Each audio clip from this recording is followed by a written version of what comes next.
Hello, and welcome to People Keep Dying, the podcast where we talk about people who die. I'm your host, Stephanie. And I'm Angela. And welcome back to another episode. I hope you guys have had a wonderful week. Things have been pretty good here. Right now, I think I am... What am I doing right now? Am I flying right now? No. I don't know.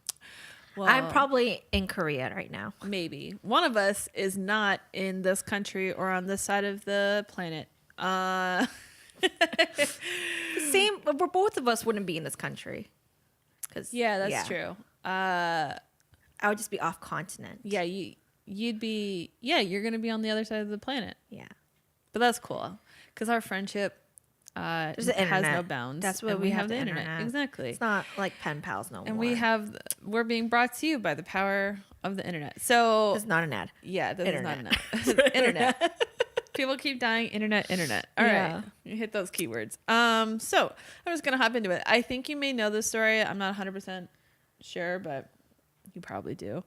But on the night of July 1st, 2002, Flight 2937 for Bashkirian Airlines was flying from Moscow, Russia to Barcelona, Spain, carrying 60 passengers and 9 crew members. Of those 60 passengers, 45 were school children on a school trip organized by a local UNESCO, which is the United Nations Educational, Scientific, and Cultural Organization, which is an agency within the UN. Mm-hmm.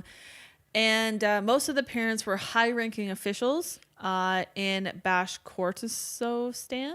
But I am so sorry to anyone that lives there. You know what? My story is also going to have a ton of words I can't say. Bashkortostan, Kurdistan. But okay, anyways, I'm just going to stop. I'm so sorry. With one of the fathers being the head of the committee. Ooh. So this was like important kids. These were important people and important kids. Not that everyone's not important. Yeah, not that. But it was a plane full of children.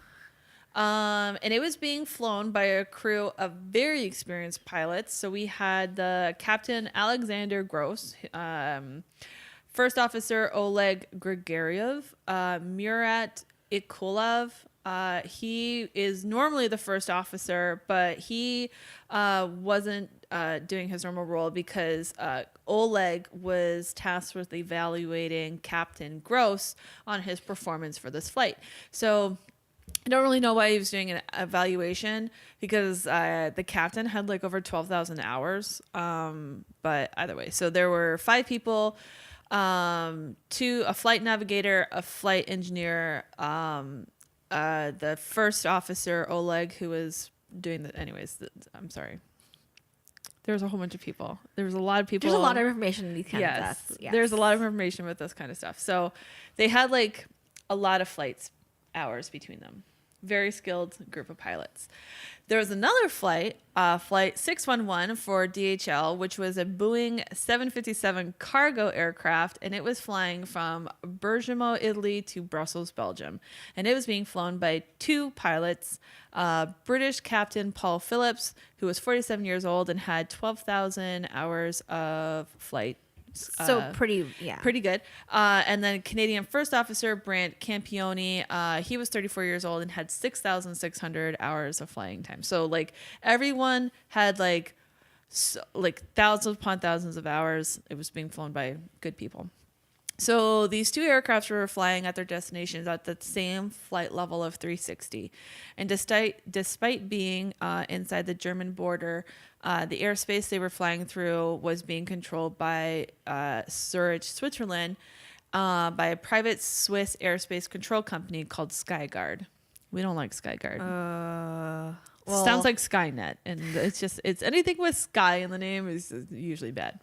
So normally there's supposed to be 2 workers inside the control room, but tonight there's on this night rather, there's only 1 air traffic controller working, and that was Peter Nielsen.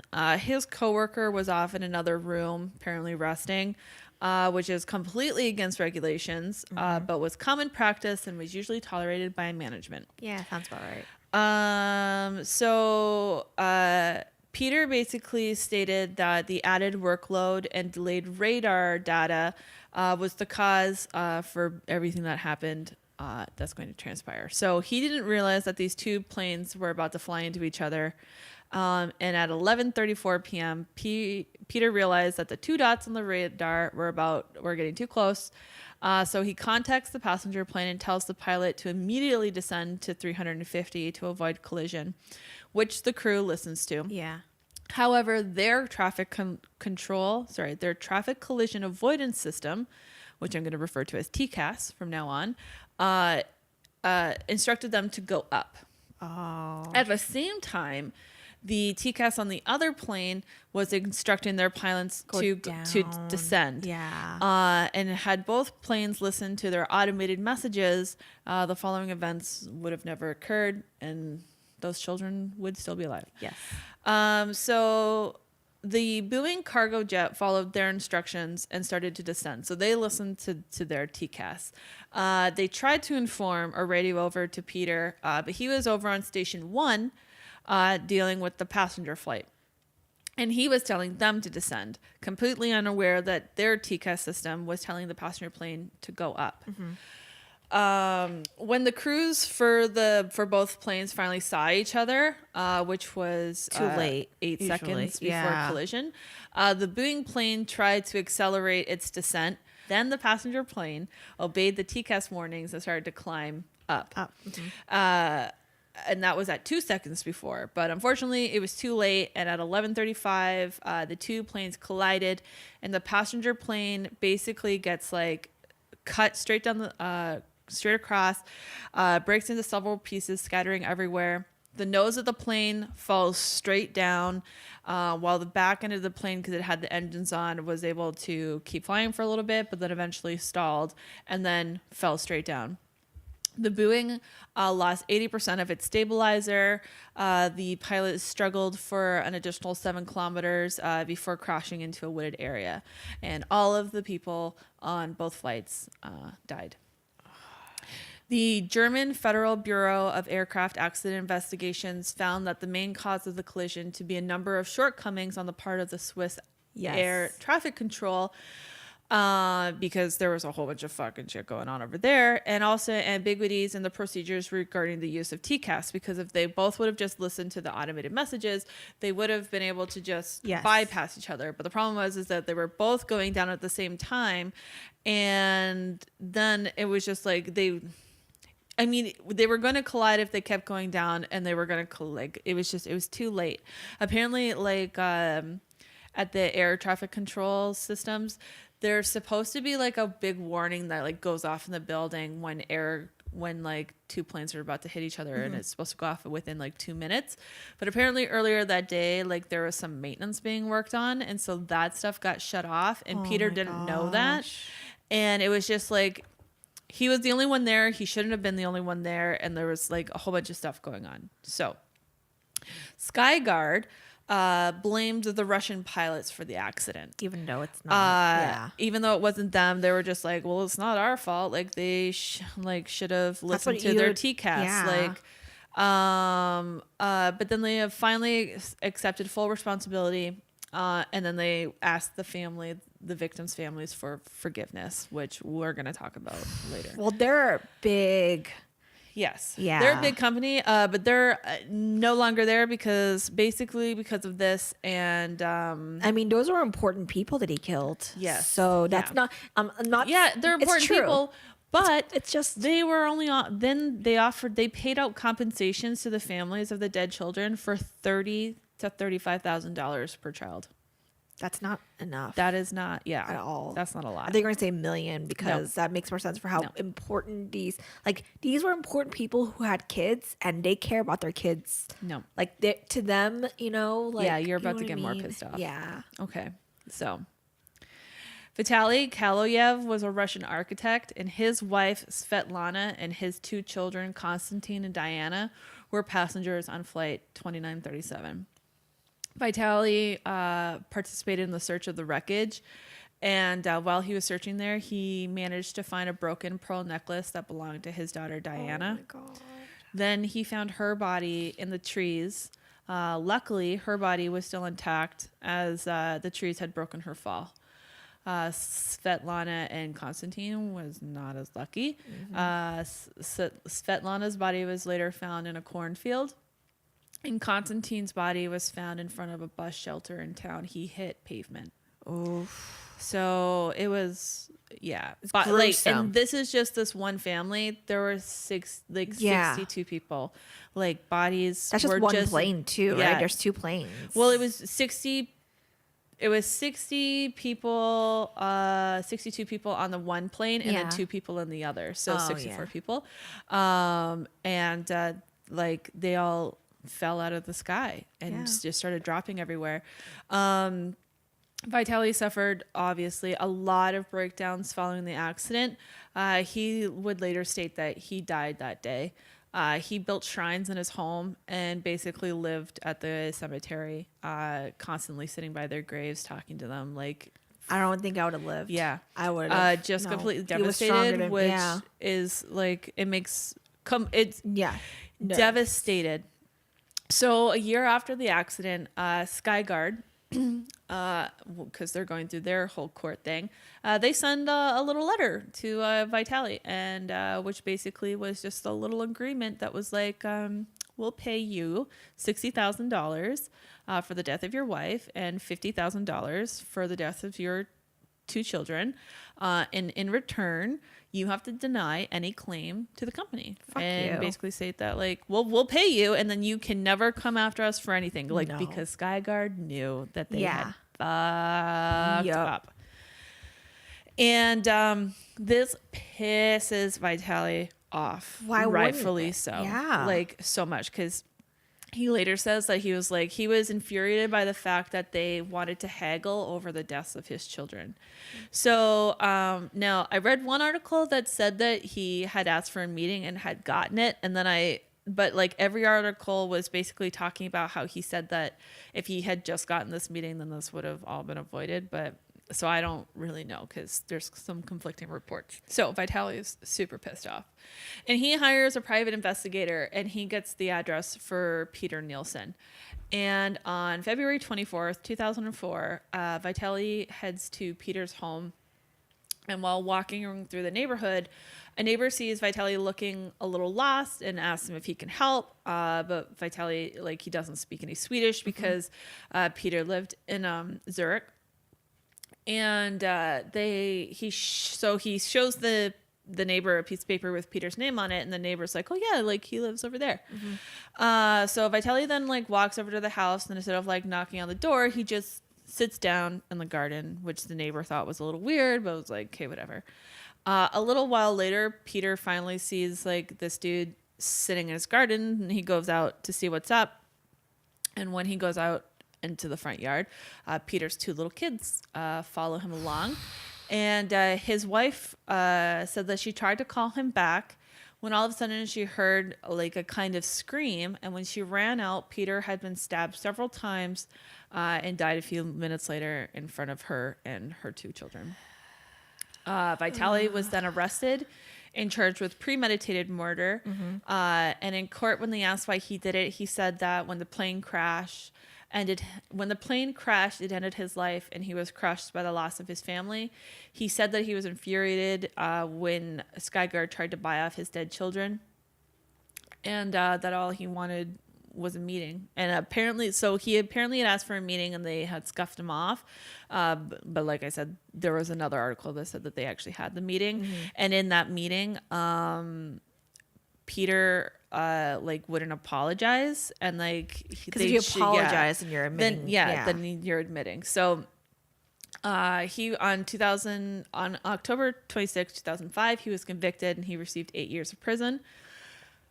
He was released 2 years later, and when he returned home, the crowd swarmed around, cheering for him, calling him a hero. Many Russians believed that he had committed a heroic act by avenging the death of his family, because people were pissed that the people who actually caused the accident were remaining unpunished. So they were just like, you're our hero. I'm not saying you're kill a people, real man. But it's like, they're Russians, right? Like, it's that Russian, like, good for you, like, eye for an eye. And like, you took your family and then you took, you avenged their death. So this was a quote from Vitaly. I don't really take offense to people who call me a murderer. People who say that would betray their own children and their own motherland. I protected the honor of my children and the memory of my children. He's nobody to me. He's nobody to me. He was an idiot, and that's why he paid for it with his life. If he had been smarter, it wouldn't have been like this. If he had invited me into the house, the conversation would have happened in softer tones, and tragedy might not have happened.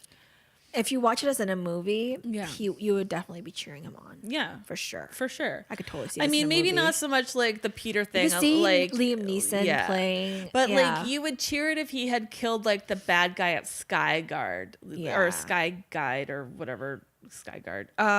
So like, but then in the movie platform, they would have made Peter into a much bigger, and then he would have been an asshole. Yeah, and then they would have made him Neeson into a bad person. Him. But at the end of the day, like, this was someone who was probably overworked at his job. Yeah, and then he was murdered in front of his kids. Yeah, and his wife. And his wife. So it's. He didn't. He was an idiot. He didn't deserve. But I understand Vitaly being like, he wasn't anybody to me. He took my family. Yeah. So while Russia was all like, yeah, go Vitaly, you're the man, we love you. And like women were like fawning all over themselves for this guy.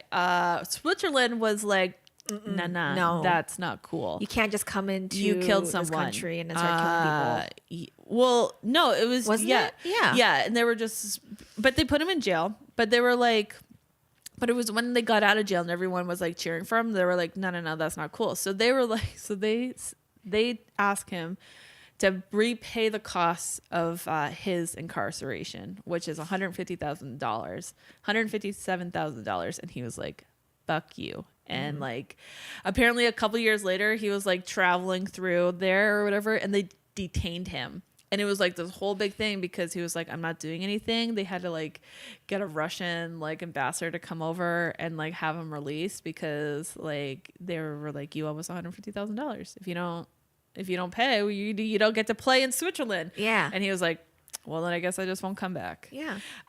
So anyways, in 2012, he remarries. And on December 25th, 2018, his wife gave birth to twins, a boy and a girl, who's named Maxim and Sophia. Oh. And Vitaly says that he now has a reason to live again. Yeah. And I just think it's so cute that on Christmas morning, his wife gave him another boy and a girl. Yeah. And I just think that's a beautiful ending to a very sad story because you really you know where you can see where he comes from. Like he lost his whole family. Like so senseless, and it's just so dumb. Yeah. And then this fucking company was all just like, here, we're gonna give you I'm glad the company's not around anymore because companies like that still sometimes stick around. Yeah. Especially here where to get government bailouts for ruining whatever. They don't care. Yeah, no, after a long like court battle and stuff like that, they had to, and they ended up having to like pay off all of this money and stuff like that. They went bankrupt. Good. And now they're not there anymore. But it's just like, I mean, it's like one of those things where it's like, why does some private air company have like own the space in Germany, like the airspace in Germany? That's weird to me. It was the fact that it was a private. I learned that like the mail system isn't the government either; it's a private company. Is it really? Yeah, I thought like they were all government, but then apparently the government contracts the private company. That is really that's interesting. Wow, that was super weird. Oh my god, this was only 20 minutes in. So that was my super quick story. That's not gonna help my story. So we're gonna do a quick episode here. Whoops. Yeah. So mine has voodoo. I am so down. I'm so down. I love voodoo. Bring it on. Okay. This happens in Malaysia, so I'm going to say all the names wrong, and we try. Total. I can't even say I'm trying that hard because I can't. I'm sorry to the Russians. We tried this episode. Spell it like you say it. Even though that's totally unfair. That's the shirt that I'm wearing today. Even though that's totally unfair to the cultures, but you know, because like I read like stories of murders in Vietnam, and I'm like, I could never say these names. Like it would sound so disrespectful. So, I know, and like that's why I don't do certain stories, because it's just like it's such a wonderful story, but I don't want to be disrespectful by saying it wrong. Which sorry Russians. So this was Nur Mazna Binti Ismail was born January 15th, 1956 in Kangar Perlis Federation of Malaya, which is now Malaysia. Okay.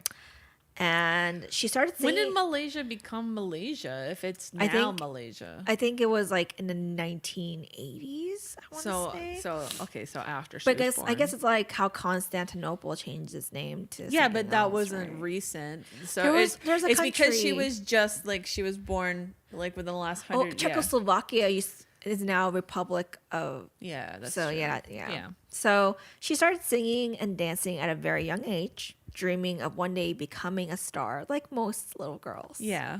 She would later meet Mohammed Noor Afandi Abdul Rahman, who I'm obviously just going to call Muhammad because that's way too many names. Who claimed to be her biggest fan. He promised to fund her dreams of becoming Malaysia's biggest pop star. And this is the name I'm going to call her now because she had a very, I can't say the name, but I can say this name. She's better known as Mona Fandey, a stage name she took up when she started her pop star career.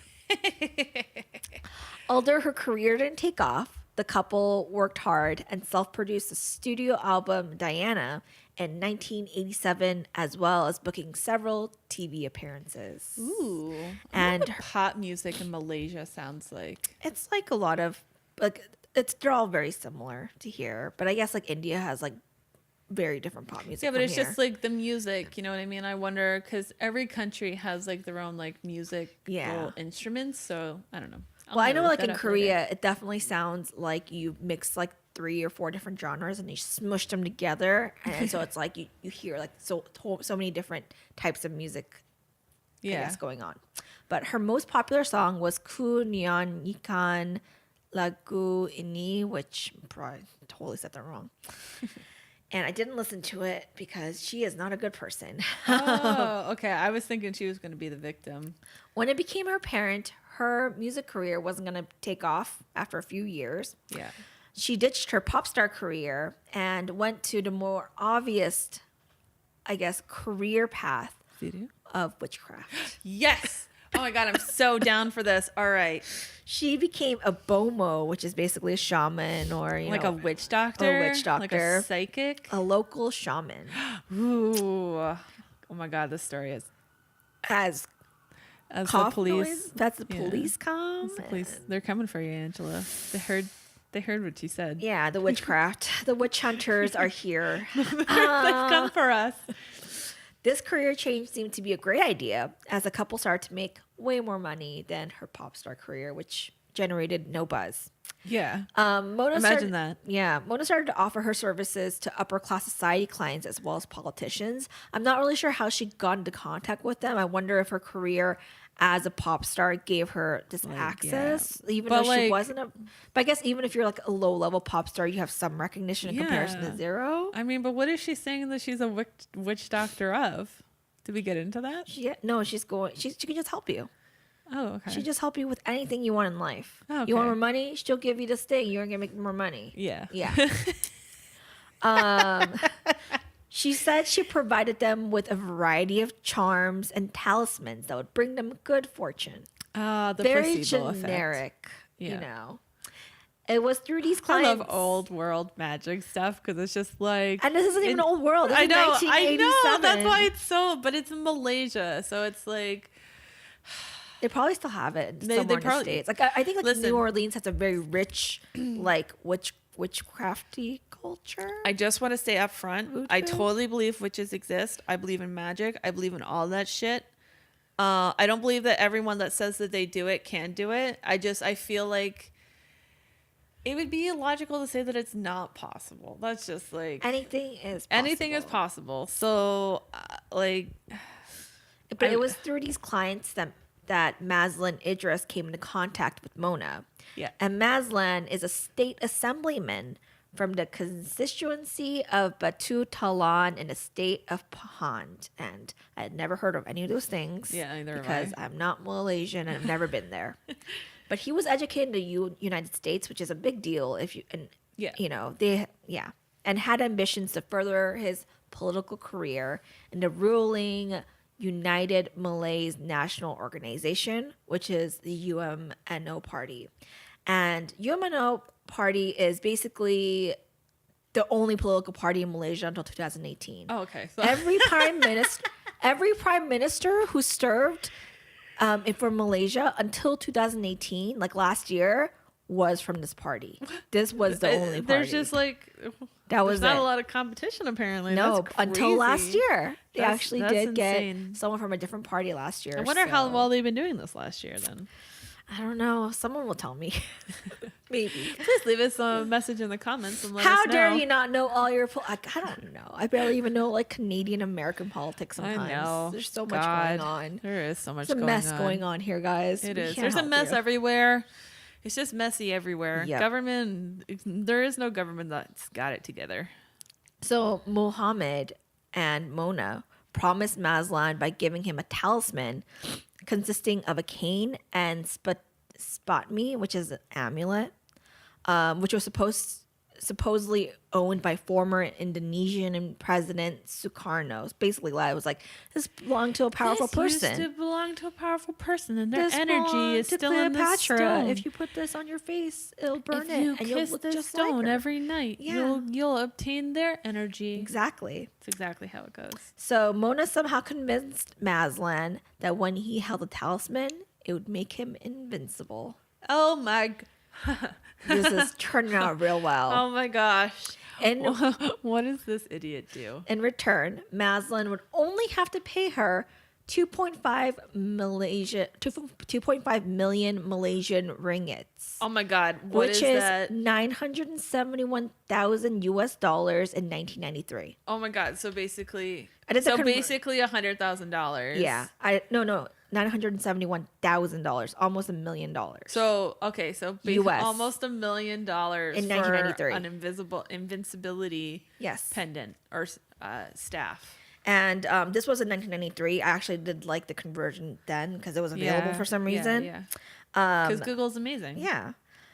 I had to do it by myself because I had been like, convert. I You can't do that. I did that too. I did that too. So Mazlan paid upfront 500,000 ringgit and gave them 10 land titles as a Jesus. bond for the remaining 2 million. Basically, like you prove Damn. it, you know. Yeah. Yeah. We'll But give you this land. yeah.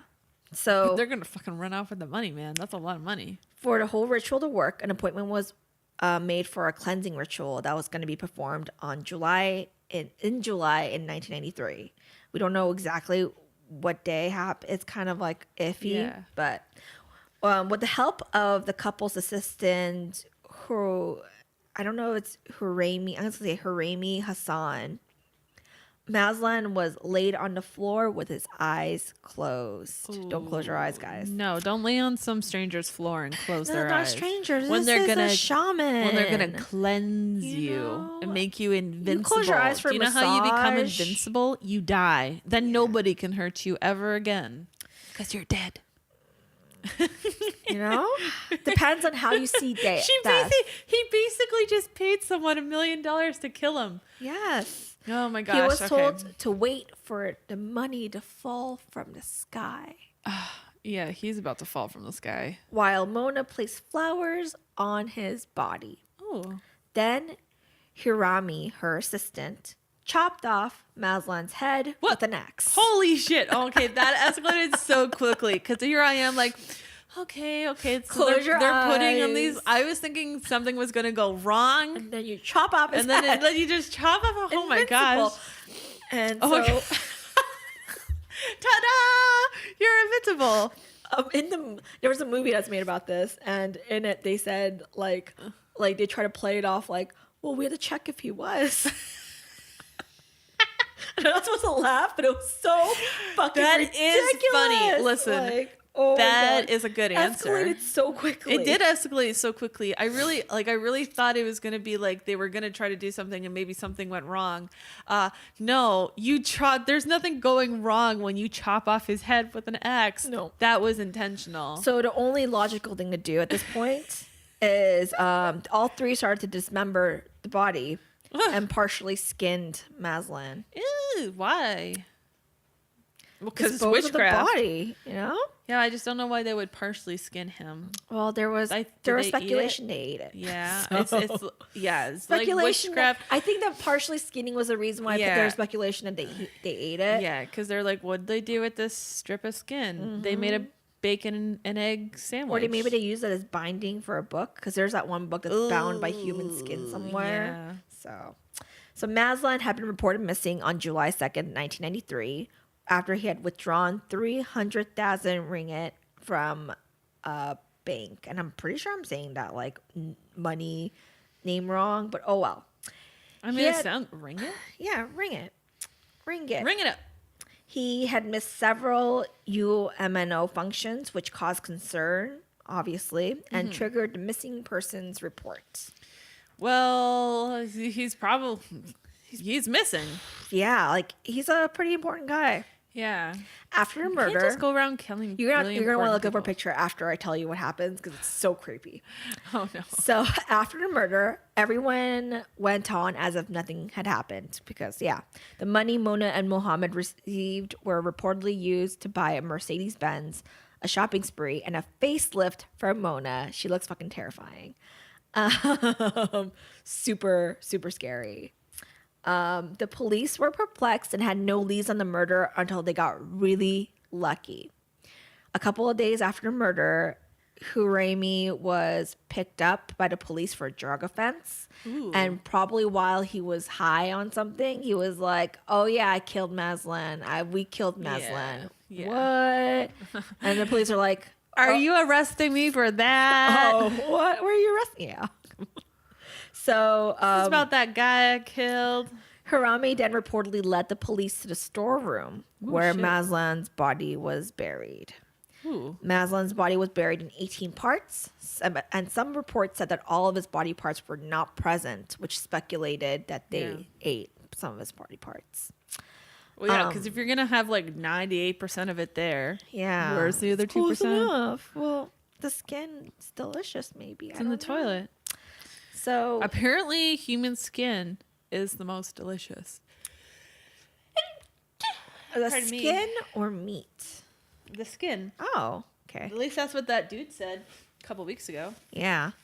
So the murder had allegedly occurred between 10 p.m. and 12 midnight on July 18th, 1993, which was confusing because he was reported missing on July 2nd.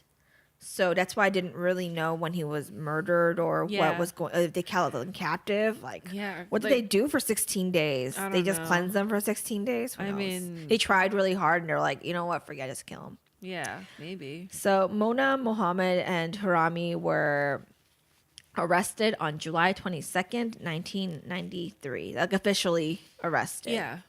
They were tried in Temerloh High Court by a 7-person jury. And it was during this trial process that Mona was fucking batshit crazy with her strange behaviors. What was she doing? She would constantly appear cheerful, smiling, and posing for press photographers. Of course she is, because she's that pop star. Yeah, like she's Look at going to like a me. premiere I'm or something. famous. She would also dress for court dates in bright, colorful dresses. Yeah, I probably would too. And she would remark like, "Looks like I have many fans." Yeah, she's wow, she's a piece of work. Yeah. And then you can find her picture. That's how you spell her name. Mona Fandey. If you look her up, she looks terrifying. The facelift did not not make her look. Yeah. She looks crazy. Oh my God, she was so beautiful. And then she went though. crazy. And then, like, what That is facelift going went on? crazy. Yeah. Oh my God. Yeah. She has like. Okay, so it's.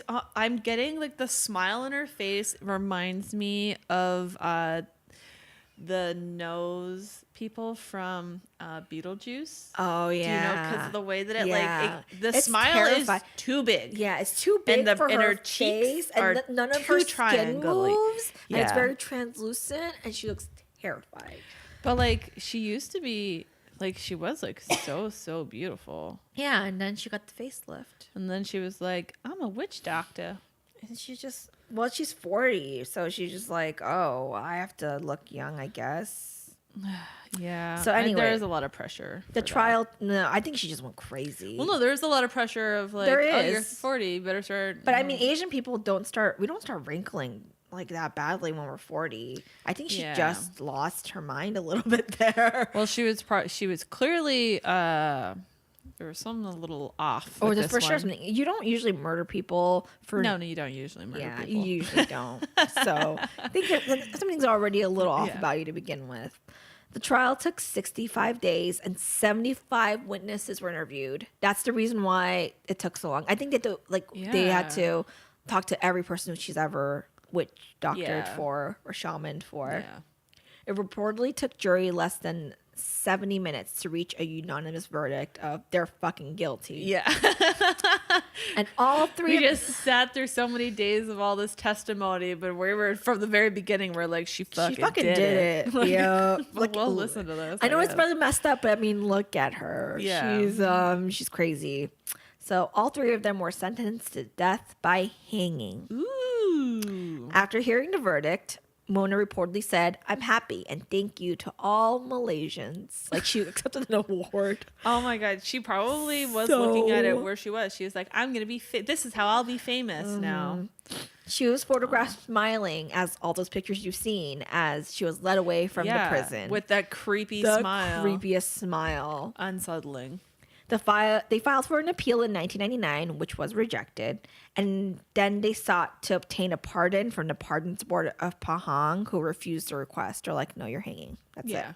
On the Good night day. before their execution, the murderers were given their last meal of KFC. KFC. That's their last meal. I don't know if they get to choose or if that's just the last meal you Well, get. what would your last meal be? Be Korean barbecue.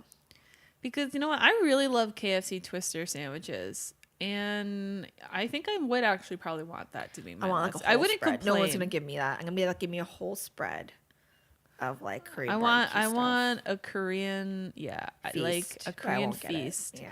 A feast that you would have give a Korean princess on her 16th birthday back in 1264 BC. Yeah. That's what I want to eat. Even though some of them were kind of just treated as like, well, you're just getting sold to that family, so or that we some can of get us more money. they get 'cause sold you're to nothing. companies. and- Yeah. But you're a princess, so you get the feast instead of being feasted. I don't even know if they get to really eat Fisted. that much because you're supposed to keep your figure too, right? So Yeah. Well, I mean, back in the day, they were a little bit more like King, loose I want on to be fed like King figures. Henry, you know, Yeah. like when he was just. I just want to eat. giant. Yeah, eat till I die. They were also allowed to meet their family one last time, which I think is at least they get that right. I suppose. So I mean, Mona the other Mohammed. that guy didn't get to see his family one last time. No, but usually when you do death penalty stuff, that's what you do. Yeah. So Mona Mohammed and Huraimi were hanged on November 3rd, 2001 at Kajang Prison pre-dawn. It was also reported that Mona's last words, because she really had to go out, was Aku Takan Mati, which means I will never die, with a smile on her face. Oh Imagine my gosh. that. She probably kept that smile the entire time she was Imagine being that. hanged. Yeah, like just, oh no, I don't want to. Now I am. Oh, that's gonna. I'm gonna have a night, Angela. I'm gonna text you tomorrow morning and tell you all about the nightmare I had of like, because you know what I'm picturing. Did you watch that fucking Netflix horror I just imagine show? the Joker got hanged. That's actually how I imagine it. The house on Haunted No, Hill. I don't watch horror movies. Oh, okay, because there was a character in the show, and where she had been hanged, and her head was like this, and she was like, and I pictured her head sideways with the big ass like smile. Black Dahlia size smile. It's just the way like- she smiles reminds me of the Black Dahlia Yeah, smile, which is that- kind of terrifying. Yes, it's too big. So Put a smile on your face. the trials had apparently been so dramatic and turbulent that led the government to decide to discontinue trial by jury. Because they were like, you know what? I don't even think normal people should have to. Really? Yeah, it's weird. And it was abolished. The whole system was abolished January 1st, 1995. That's weird. Yeah. That's really weird. Well, now I'm really interested about what happened on those 70 whatever days, because like, or how many days there were, because for them to have to abolish, They were just like, no, we're not doing this again. Like, that's how bad it was. that's crazy. Mm-hmm. Well, I'm In intrigued. 2006, a film called The Dukun was made based on Mona's story. And by based, I mean so loosely based that when I read the plot for it, I was like, you took like random parts, like So it was chopped into just a 18 pop star that pieces. became a witch doctor. Yeah, and then that's it. But then it. they were very sympathetic to her. Yeah. Like as if but that's why I said like in the movie they were like, oh, they had to test it out. And I was like, oh my God. That's So weird. crazy. That's weird. The release was postponed due to high profile murder case and the controversial nature of the film. Yeah. But it was finally released in 2018. And it's so loosely based on the murder Yeah. that I wouldn't even say based. It was just, they took, like, the body was chopped into 18 parts. And there's 3 of them. And she was a Yep. pop star. I mean, that's, Okay. I mean, I don't even think she was a pop star, actually, in the movie. It was just, she was just famous. not even. Just, she was just a person. witch doctor. She was a shaman. So that's close Interesting. enough. That's really. So that's my Wow. story. I Thank don't you. even remember how I ended up finding the story. Who cares? That is pure gold. Because that. well, the picture really got me. As soon as I saw her, Yeah. I was like, "Well, this is it. This Dude, is if it I for saw me." that face, I'd be like, yeah. Yep. Here we Has to go. be. Doesn't matter if I can't speak her name. It's fine. Awesome. Well, thanks so much, man. That No was. problem. That's great. We're going all around the world. We are going all around the world. All right. Well, thanks so much for listening, guys, to another one of our episodes. Leave a comment, send a like, a review. Email at Email. peoplekeepdying@gmail.com. Follow. Follow. We're us, on. everything. Yeah, we're on most social medias. We're mostly on Instagram, right? Yeah, Is that where we're basically we most mostly active. But if someone like tweets at us, I'll Yeah. respond to it. Yeah. Someone Facebook comments, I'll see it. Yeah, we had Jody Plouch. He even It's not- he corrected- he it's- even told us how to say it, and I don't have it in front of me. But he tweeted at us. So, and then we had Billy fucking Jensen, like something of ours on Instagram. That really made my day. That really excited me. But Some people actually care about us, and we Yeah. appreciate it. it really, for me, it like put a lot of pressure where it was like, oh my God, no, these are real people we're talking about. And I like wa- as much as I'm like, yeah, these are real and then people. you were like reminding in your head, like, did I say something offensive? At Yes. Some point? I really hope I like, didn't. oh my gosh, I hope I didn't like totally fuck up the story or start lying out my ass. I know. But like, I'm sure. But here's the thing: I'm sure that someone that has grown up in a situation and that has had so many news articles done on them, they're used to people not telling, like, creating their own version of events. You know what Yes. I mean? Not that we created our own version of events. That's not what happened. We No, only but relay because- information that other people have already But sometimes the procured. information we get may be Yeah, wrong. may be and wrong. Fortunately, And people are Yeah. more than welcome. Please correct us if we're saying something wrong. I would like to be better and know better. But yeah, we hope you guys are still alive next week. don't die. Don't die. Bye.